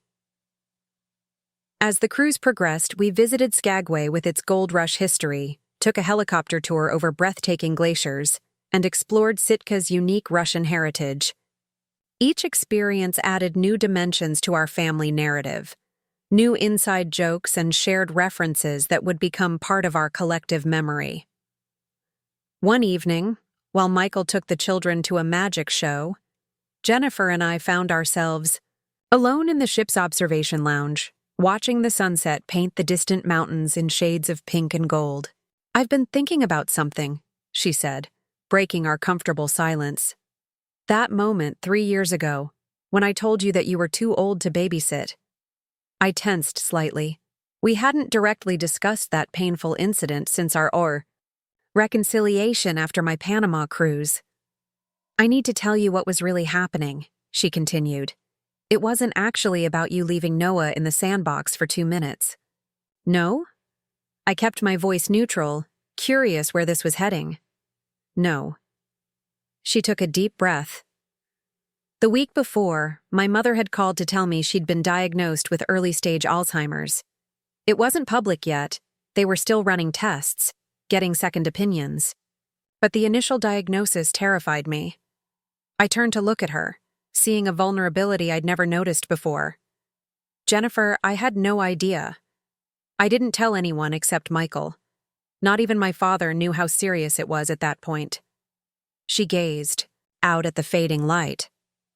"But suddenly I was seeing decline and danger everywhere.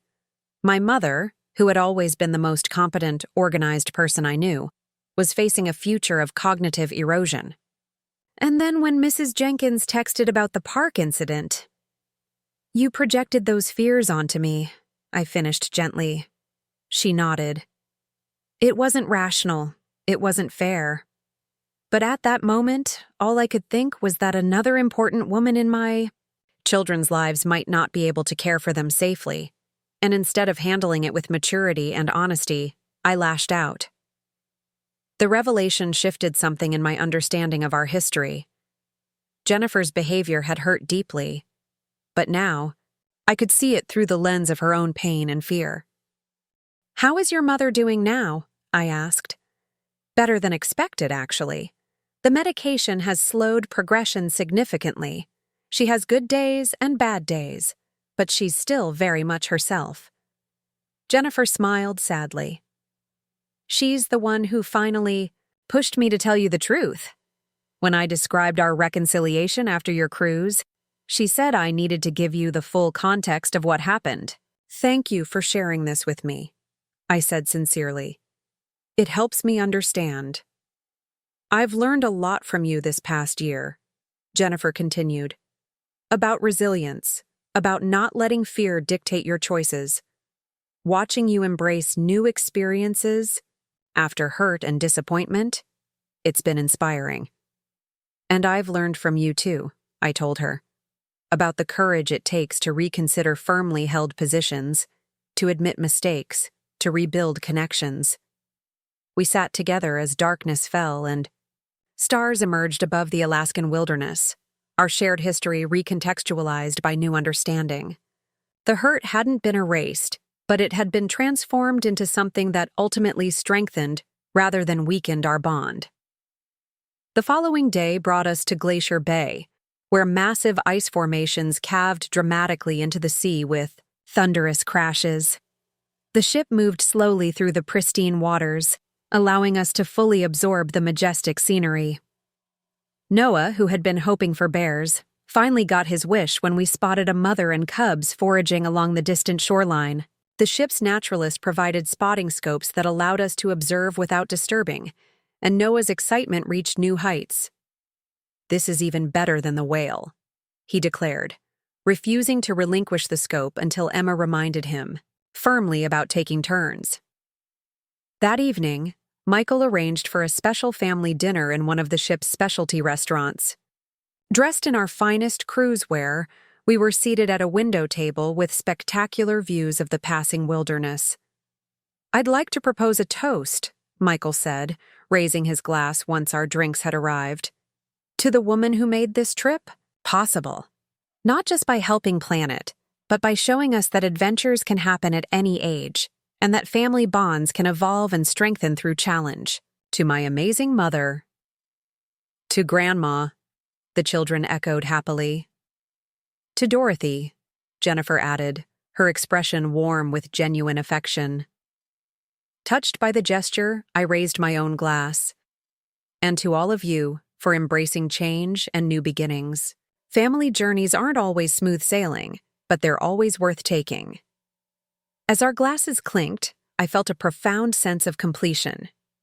The hurt of being deemed too old had evolved through many stages, from pain to defiance, from independence to reconnection, and finally to this moment of genuine celebration and appreciation. On our final day at sea, as the ship turned southward, toward Seattle, I found a quiet moment alone on deck. The Alaskan coastline was receding, just as the pain of old wounds had receded over the past year. What remained was a stronger, more authentic relationship with my son, daughter-in-law, and grandchildren.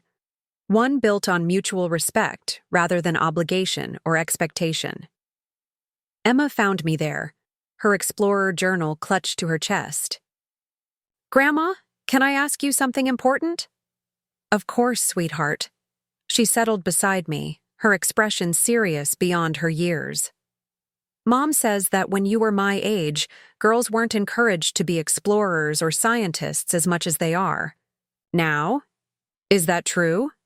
"It is," I confirmed. "Things were different then. Women had fewer options, fewer role models. But you became a teacher anyway. And now you're an explorer, too." She looked up at me with earnest eyes. "I want to be a marine biologist when I grow up. Do you think I can do it?"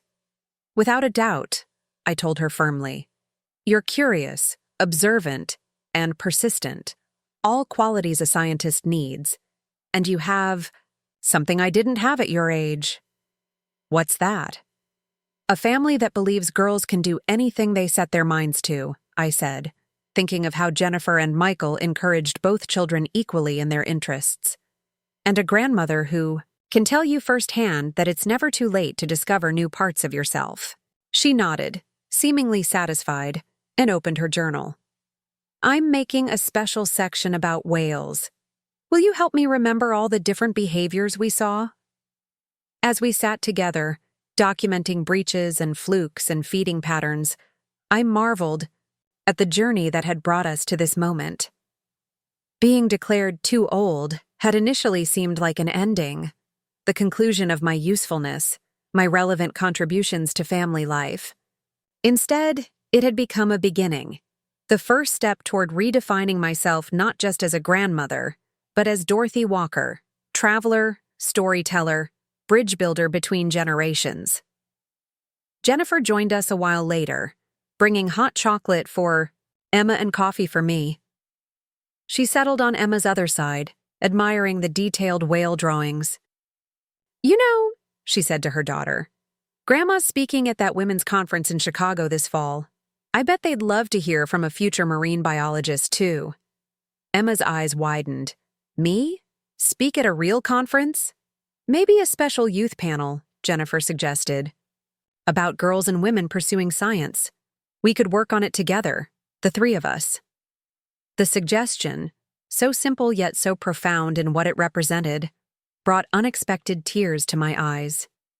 Here was the ultimate evolution of our relationship. Jennifer envisioning us collaborating across 3 generations, each bringing unique perspectives to a shared purpose. "I'd like that very much," I said, meeting Jennifer's gaze over Emma's head. "So would I," she replied softly. As the Alaskan wilderness slipped further into the distance, I felt not the melancholy of an ending, but the anticipation of new beginnings. Being deemed too old had set me on an unexpected journey of self-discovery. The emergency childcare crisis during my cruise had catalyzed healing and transformation for our entire family. And now, as we sailed back toward familiar shores, I carried with me not just memories of glaciers and whales, but the precious certainty that I was valued for exactly who I was. Not just Grandma, but Dorothy, adventurer, wisdom keeper, and proof that life's most meaningful journeys can begin at any age. Returning from Alaska marked not an ending, but a transition to a new chapter in all our lives. The cruise had solidified bonds that once seemed irreparably damaged, creating shared memories that became touchstones in our family conversations. "Remember when Noah spotted the bears?" Or, "What about that massive glacier calving?" became shorthand references that carried meaning beyond the events themselves. The photographs from our trip, hundreds of them capturing everything from spectacular wildlife to silly family moments, were carefully curated into an album that took pride of place on my coffee table. Emma had insisted on helping with the arrangement, applying her scientific precision to categorizing images by location and species. Noah contributed hand-drawn captions, his artistic talent emerging through colorful interpretations of our adventures. As summer transitioned to fall, our family rhythm continued its pleasant cadence.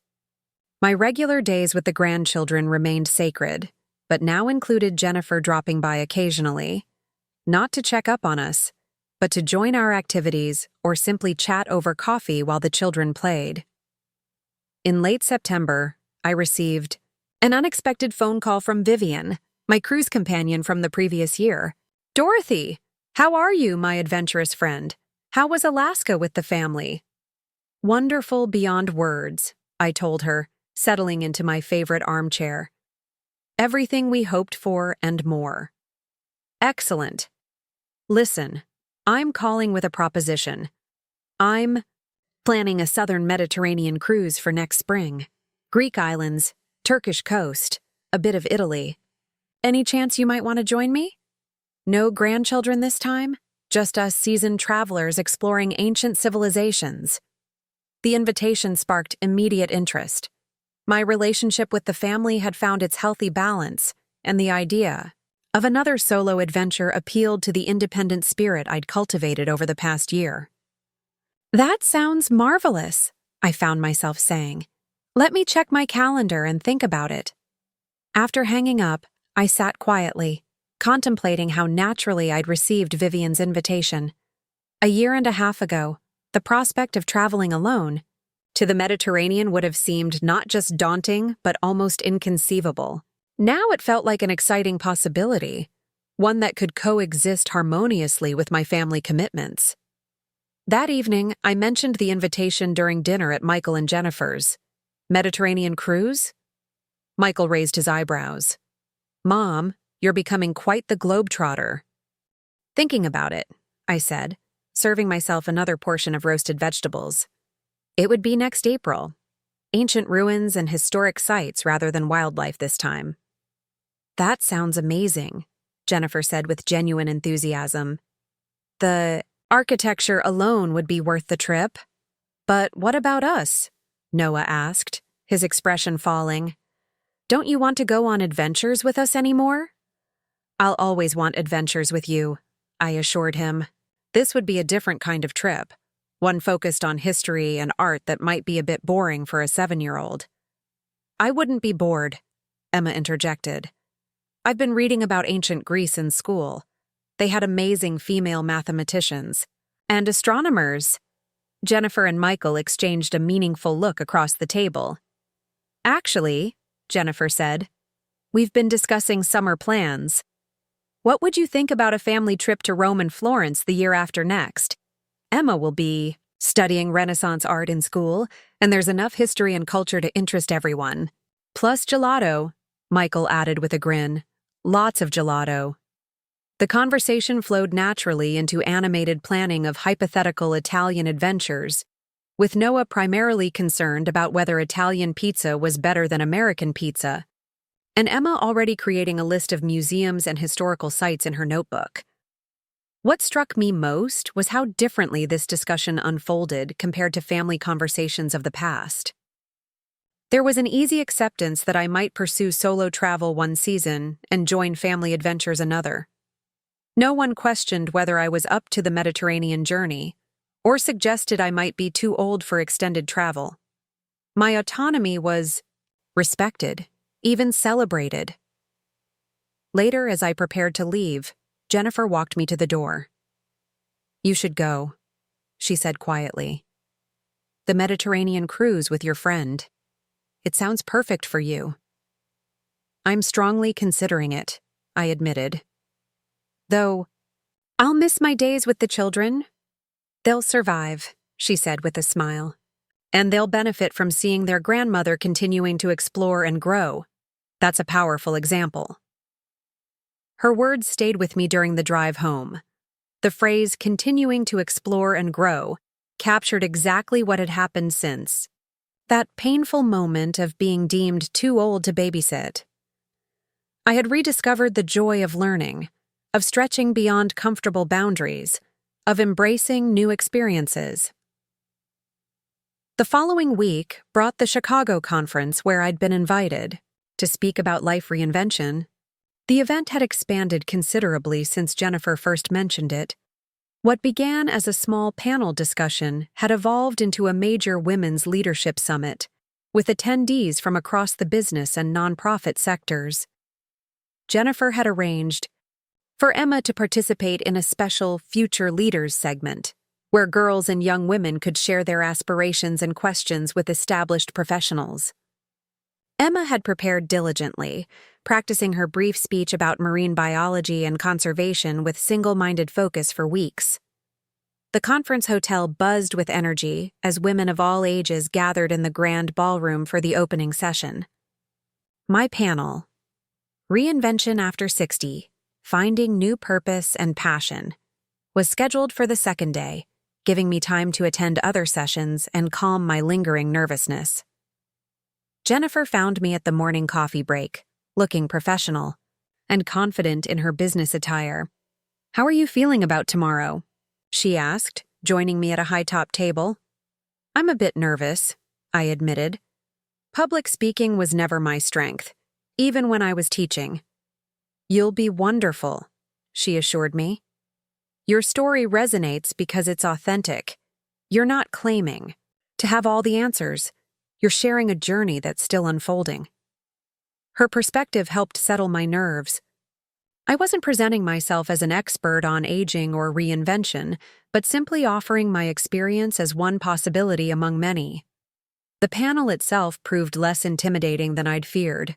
Seated alongside 4 other women who had reinvented themselves, after retirement or major life changes, I found myself drawn into a conversation that felt natural and engaging.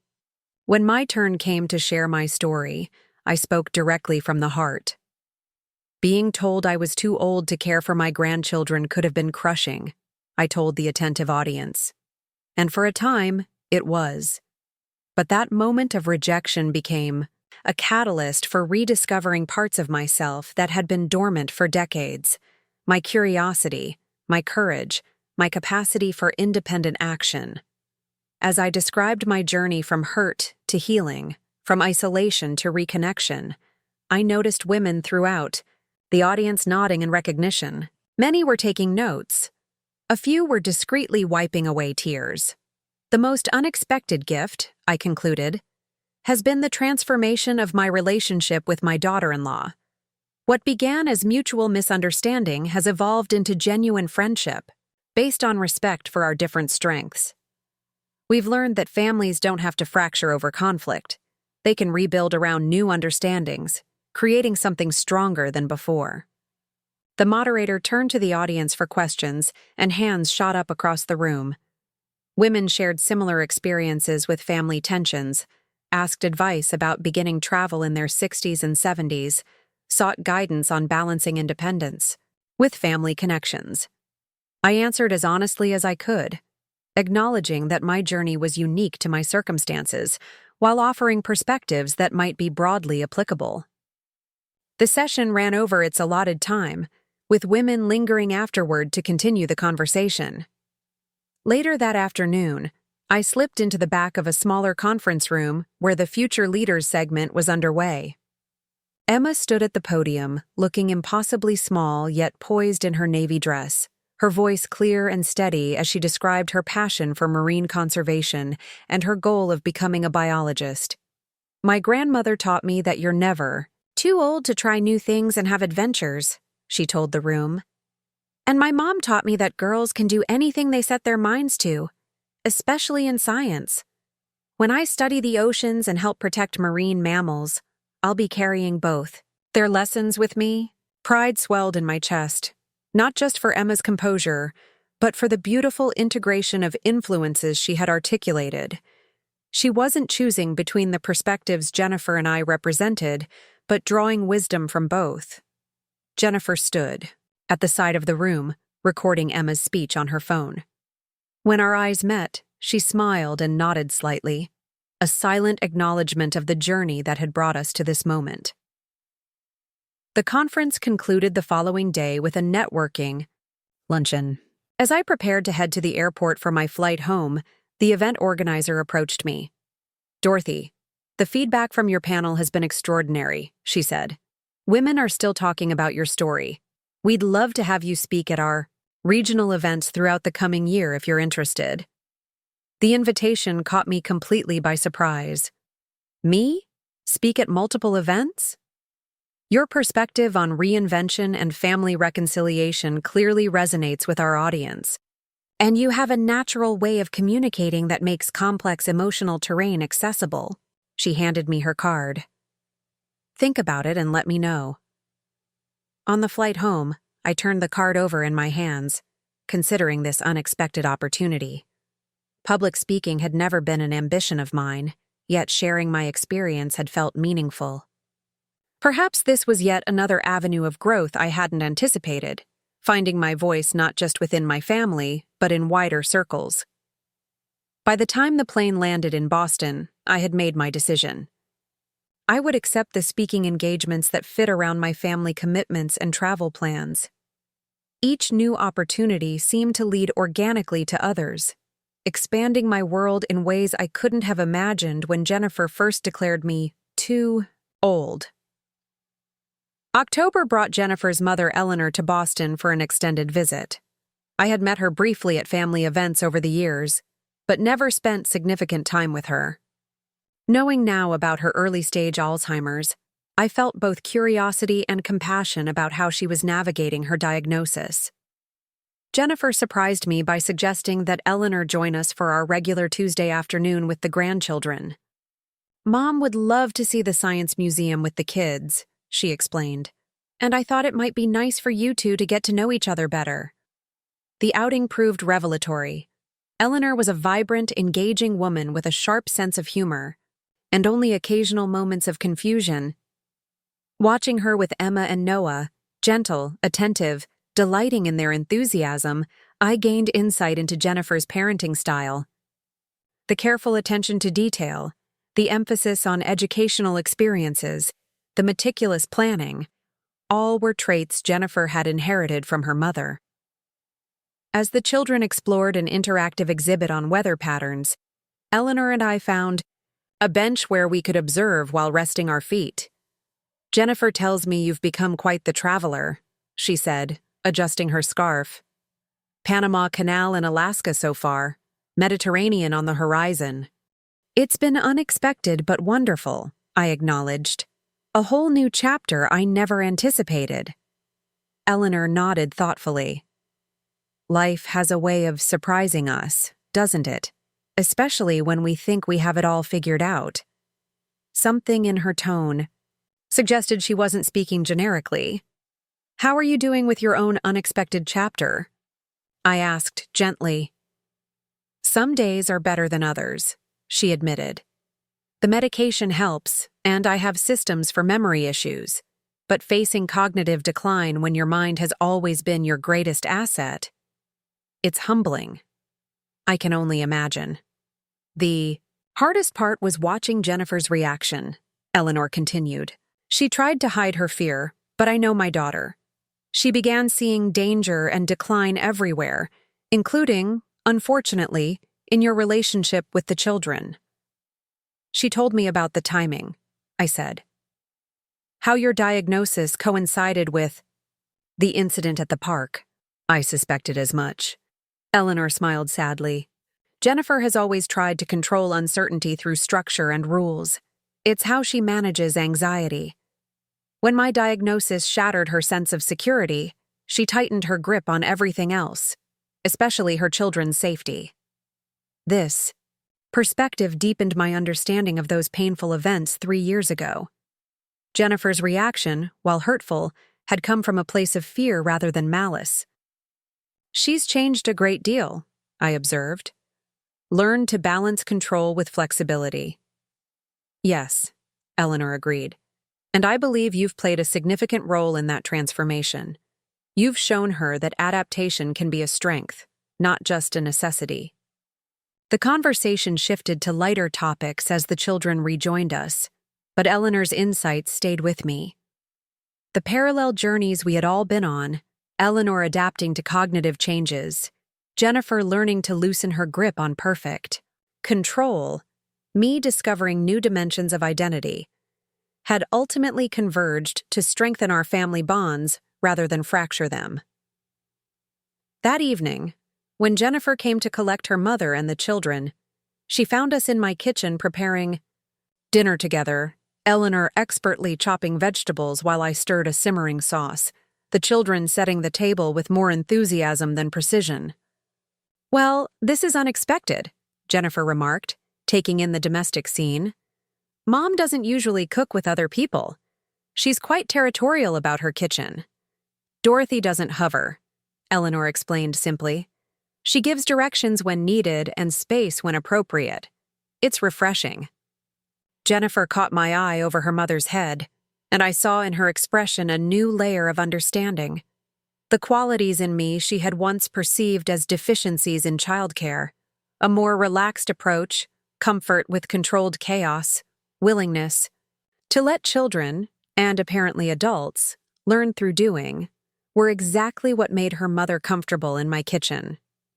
"Why don't you join us?" I suggested. "There's plenty for everyone."